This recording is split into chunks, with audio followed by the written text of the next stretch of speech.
Welcome. It's a great turnout tonight, especially on a Friday night here, and want to thank you for that great introduction. We're going to have a good discussion tonight about racism in soccer with one of the greats of the game, one of my favorite players of all time, Lilian Thuram. I wanted to start just by saying one of my first big stories on Deadline for Sports Illustrated was on the World Cup final in 1998. I was a 24-year-old sports writer, and France upset Brazil 3-0 in that game. And nobody really thought France would win that game heading into it. And they did. It was one of the great upsets of all time.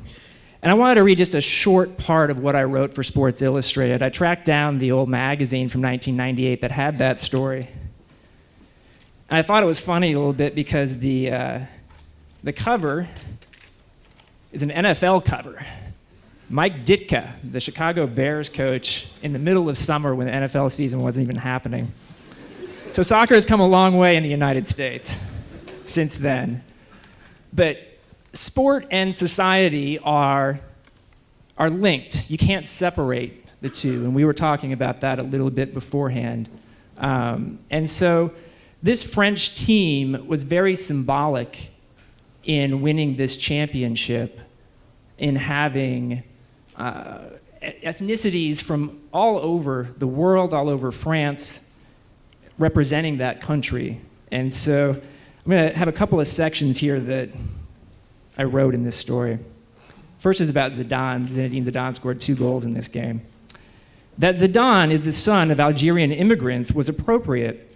The increasing number of immigrants in France is a hot political topic there, and the team that dethroned Brazil included players who were born or had roots in lands ranging from Armenia to Ghana, Guadeloupe to New Caledonia. 2 years ago, the leader of France's right-wing National Front Party, Jean-Marie Le Pen, had complained that it was, quote, artificial to bring players from abroad and call it the French team, end quote, even though every member of the World Cup squad had been a French citizen for years. As Les Bleus marched to the final, however, the racial and cultural diversity of the team became a point of Gallic pride, wrote a columnist for the news magazine Le Nouvel Observateur. Quote, they can be black, white, and all shades of beige, but that doesn't prevent them from singing their national anthem with conviction, even if that irritates Mr. Le Pen. Then later in the story here, I write about the French defense. No World Cup champion has owed more to its back line than France. These 4 musketeers, Blanc, Marcel Desailly, Bixent Lizarazu, and Lilian Thuram, allowed only 1 goal by Croatia in the run of play for the tournament, even though 2 of the defenders were playing out of position. The graceful central defender, Desailly, a native of Ghana, usually plays defensive midfield for AC Milan. Thuram, a native of Guadeloupe, and Les Bleus' unparalleled right back, normally roams the middle of the defense for his Italian club, Parma. Quote, if you approach the game with the right attitude, said Thuram, you can play any position, end quote. Or, like Thuram, seemingly every position. In the win over Croatia, Thuram became a national hero by scoring both of his team's goals. His skill as a defender had never been questioned, but he had not scored in 36 previous games for the national team. After his second goal, Thuram fell to the Stade de France turf and struck the pose of Rodin's The Thinker, which made sense, for he is an avid reader of philosophy whose favorite book is The Little Prince. Thuram's two-way play was so breathtaking that it made one wonder, could the best player in the world be a defender? Quote, you write and write about me and Ronaldo, Zidane said last week, but you don't even see that the greatest footballer of all is right in front of you, Lilian Thuram.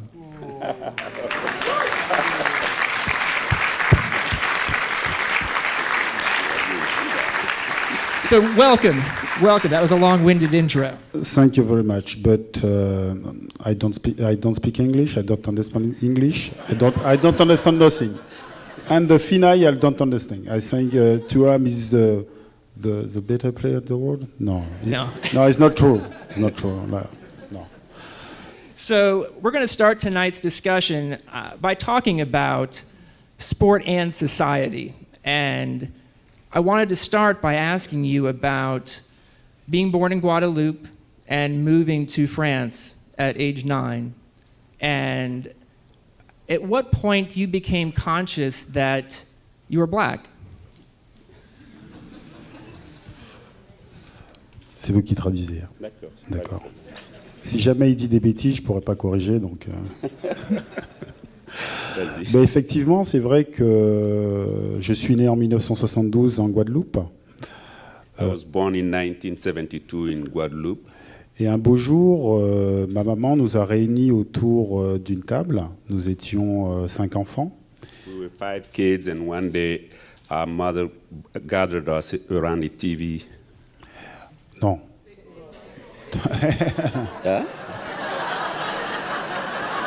Attention. Qu'est-ce que c'est? Autour de la table. À la table, table, OK. Vous inquiétez pas, je suis attentif. I know. Et donc, elle nous a réunis autour de la table. Elle a dit, bon, écoutez, les enfants, maman va partir travailler en France. So she said, listen, kids, mommy is going to go to work in France.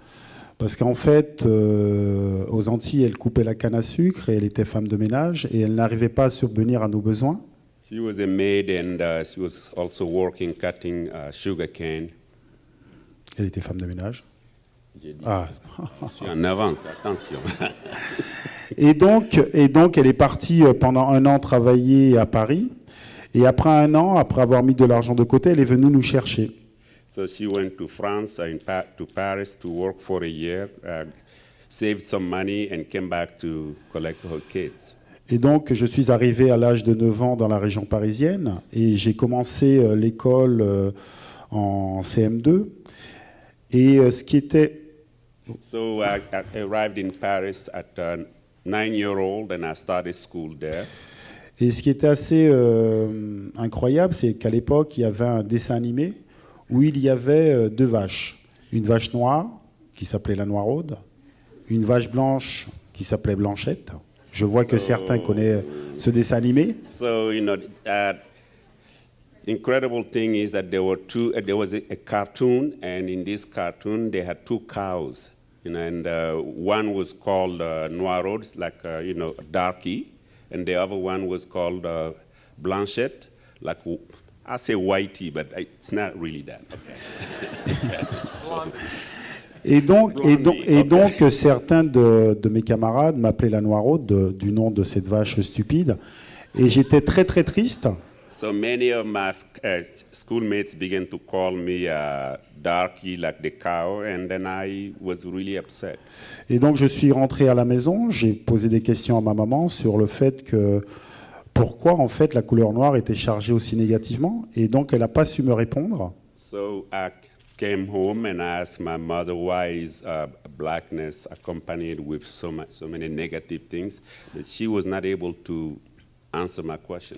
Et elle m'a dit, tu sais, mon chéri, c'est comme ça, il y a des gens qui sont racistes et ce sera toujours comme ça. So, sweetie, I think it's like this. There are people who are racist. That's the way life is. Et donc voilà pourquoi je dis que je suis devenu noir à l'âge de 9 ans, parce qu'on devient noir dans le regard de l'autre en fait. So that's why I said, I became black when I was 9 years old, because you are black through the gaze of the other. The other person's look make you black. Parce que lorsque j'étais aux Antilles, je m'appelais Lilian. When I was in Guadeloupe, I was named Lilian. Et tout d'un coup, dans la région parisienne, j'étais devenu un noir. And in the Paris suburbs, suddenly I became a black. Et comme on disait à l'époque, les noirs sont. And at that time, people would say, black people are like. Et donc, en fait, c'est pour cela que j'ai dû me questionner autour de ces préjugés qui sont liés à la couleur. Et pour cela, j'ai dû questionner ma propre famille et comprendre déjà pourquoi, par exemple, ma famille était fondée d'une maman et de 5 enfants de 5 pères différents. So, I began to, ask myself questions about stereotype, and I began to ask questions about myself, my life, and then I have to tell you, my mother was a single mother with 5 children with different fathers. Et donc j'ai compris qu'en fait beaucoup de préjugés étaient liés aussi à l'histoire. So I realized that many prejudices are tied to history, Et notamment à l'histoire de l'esclavage. especially the history of slavery. Et j'ai compris qu'en fait que le racisme d'aujourd'hui était lié à cette hiérarchie qu'on avait fait pendant des siècles entre les personnes selon leur couleur de la peau. So I also realized that racism was based on this hierarchy that was built from that time and also linked to the color of the skin.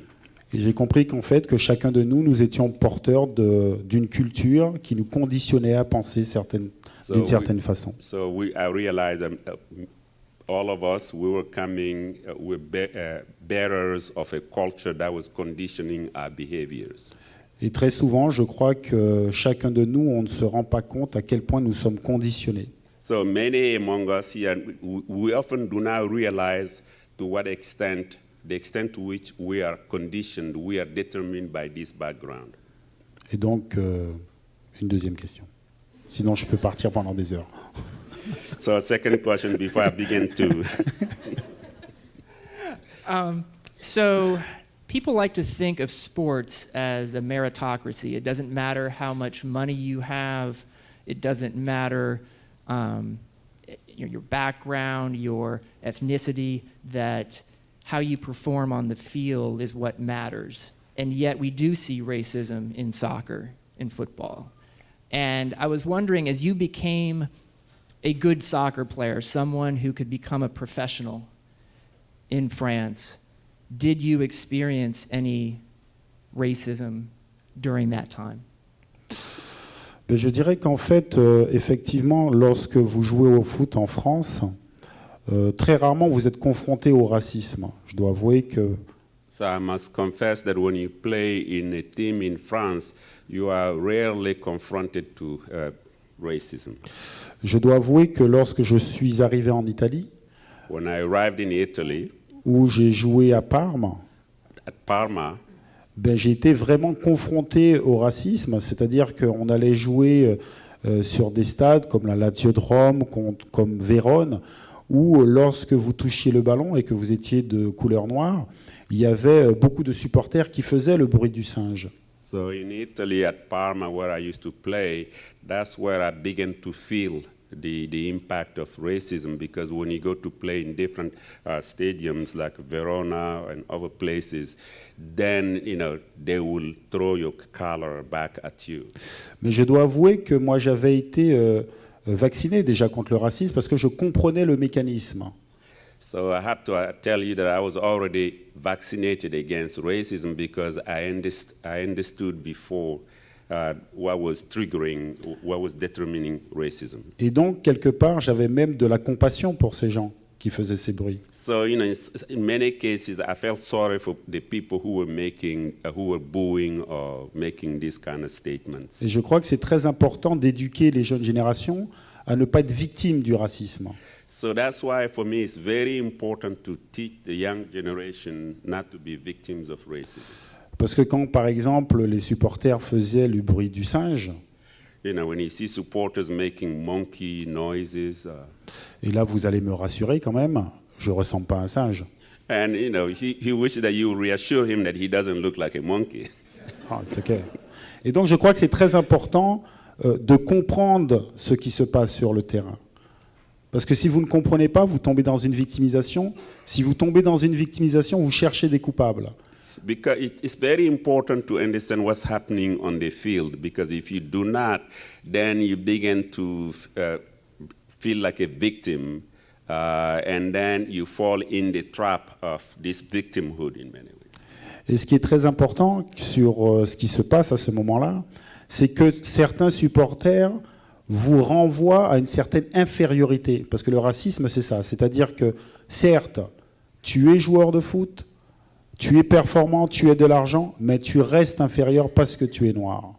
So, because if you fall in that trap, many of the supporters, the fans, are sending you a feeling of inferiority, which may be their own, because they will say, even though you know how to play, even though you have lots of money, you're still black.